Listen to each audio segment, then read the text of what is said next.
കാലവർഷക്കെടുതിയിൽ സംസ്ഥാനത്ത് വ്യാപക നാശനഷ്ടം. ഇന്ന് 7 പേരാണ് മഴക്കെടുതിയെ തുടർന്ന് മരിച്ചത്. അടുത്ത 5 ദിവസം കൂടി അതിശക്തമായ മഴ തുടരുമെന്നാണ് കാലാവസ്ഥാ കേന്ദ്രത്തിന്റെ മുന്നറിയിപ്പ്.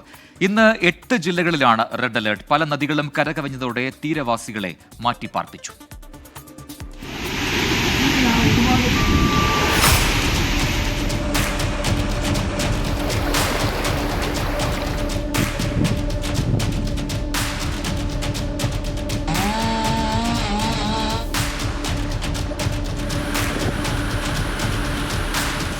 നേരത്തെ എത്തിയ പെരുമഴയിൽ വിറങ്ങലിച്ചു കേരളം. ജൂൺ എത്തും മുന്നേ സംസ്ഥാനമാകെ കാലവർഷം അതിശക്തം. തോരാപെയ്ത്തിലും കനത്ത കാറ്റിലും വ്യാപക നാശനഷ്ടമാണുണ്ടായത്. 5 ദിവസം കൂടി ശക്തമായ മഴ തുടരുമെന്നാണ് കേന്ദ്ര കാലാവസ്ഥാ നിരീക്ഷണ കേന്ദ്രത്തിന്റെ മുന്നറിയിപ്പ്. ജൂൺ 6 മുതൽ മഴയുടെ അളവ് കുറയും.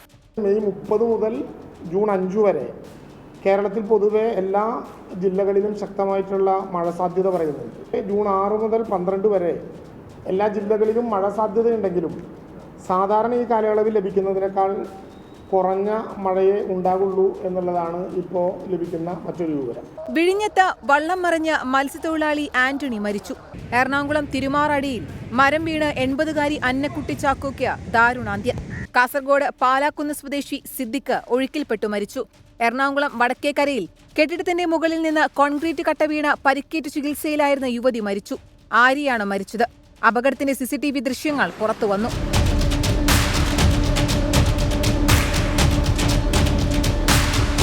കോട്ടയം പാറക്കിക്കടവിൽ മീൻ പിടിക്കാൻ പോയ 2 പേർ വള്ളം മറിഞ്ഞു മരിച്ചു. കൊല്ലാട് സ്വദേശി ജോബി വിജയ്, അരുൺ സാം എന്നിവരാണ് മരിച്ചത്. ഒപ്പമുണ്ടായിരുന്ന ഒരാൾ രക്ഷപ്പെട്ടു.